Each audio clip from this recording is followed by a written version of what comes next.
For those of you who are wondering what's the big ballet number from Black Swan doing in this video, this is in regards to a topic we're going to be discussing today. So, let's begin. Hello, my name is Alex. I'm doing a project for my abnormal psychology class. So I'm going to be teaching you guys today in a Q&A style of what is paranoid schizophrenia. So, to start, my first question is, what is paranoid schizophrenia? So, to be in the terms of WebMD and the official definition of what paranoid schizophrenia is, it is a kind of psychosis, which means that your mind does not agree with reality. So in layman's terms, it basically means that you have a break from reality when your mind does not agree with what's going on in the real world. So, how do we go about diagnosing this said disease and what are its symptoms? So, this includes 5 steps per our Cromer text about diagnosing schizophrenia and paranoid schizophrenia, to be more specific.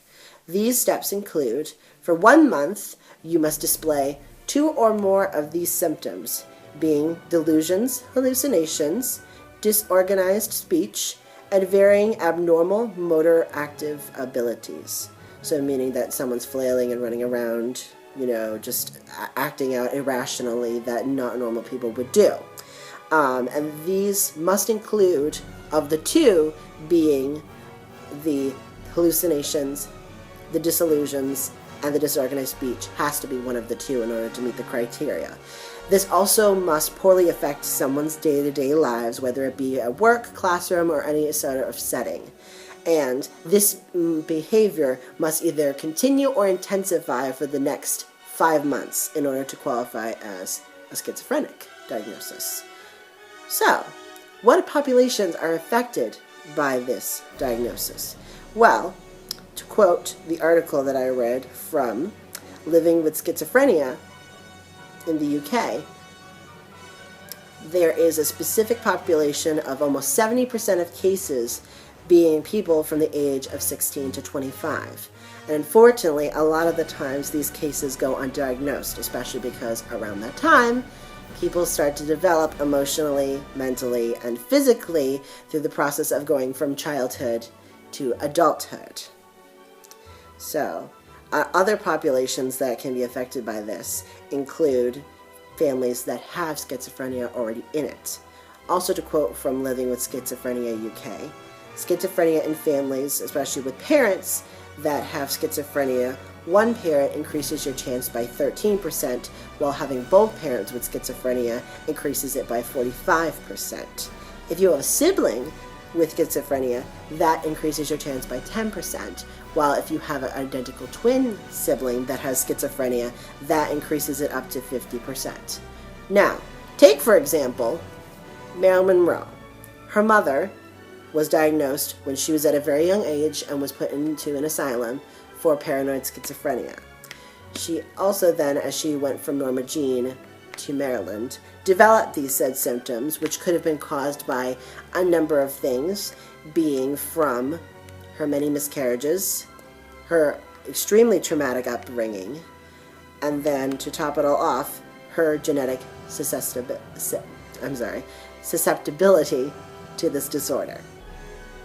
Now, what causes schizophrenia? That's always been a very good question. There's no specific reason why scientifically that they have found at this point in time that schizophrenia is caused, although they have many theories. But there seems to be a lot of other factors that can contribute, obviously, to this, being that there was a physical traumatic experience in someone's life where this occurred, that there was an emotional outburst, whether somebody feels that they're being watched or that someone's out to get them, or even, of course, again, that genetic component.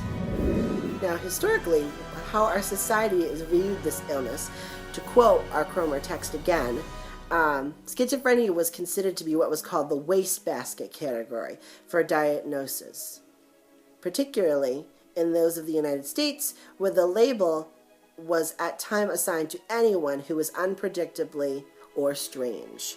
So, from the 17th century on in early American history, a lot of people that were considered to be out of the norm or any sort of deranged or delusional were put in mental institutions or insane asylums due to the lack of the general knowledge of the public or the general acceptance of any of these sort of behaviors. They were put into these insane asylums in order to be treated, though they weren't always treated in the best way, unfortunately, as we've come to find out through history. So, how can we treat these people that end up diagnosed with schizophrenia? Well, today there are several options, two of which include drug therapy, which there are 3 different types of drugs that are used in this type of therapeutic output, which is antipsychotics, antidepressants, and mood stabilizers. The antipsychotics include such drugs as Abilify, Latuda, and Seroquel. The antidepressants such as Zoloft and Prozac, and the most common mood stabilizer used, which is lithium. These are some of the common things that I have found were diagnosed and used to help treat patients medication-wise when I worked at a psychiatry office for 6 to 7 months of my career. And now going into a primary care, I still use these same techniques and drugs used at the same time.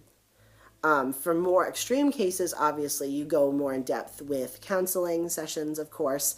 That's definitely the best route to help someone, is obviously to counsel and then probably use drug therapy. But in more extreme cases, even though it's still been a little bit controversial, they still try to use what is known as ECT, or electric convulsive therapy. You can see this example being used in several movies, including Suicide Squad. The Joker used it on Harley Quinn in one of the essential scenes in the movie, and also in Tim Burton's sequel to Alice in Wonderland. She ends up at one point in time being locked up in an insane asylum, and it almost goes through electric convulsive therapy, which doesn't end up happening. She breaks out. But that just gives you kind of an idea and an insight of what goes on in some of those treatments. So I'm hoping you guys learned a lot today. Thanks so much. Have a good day.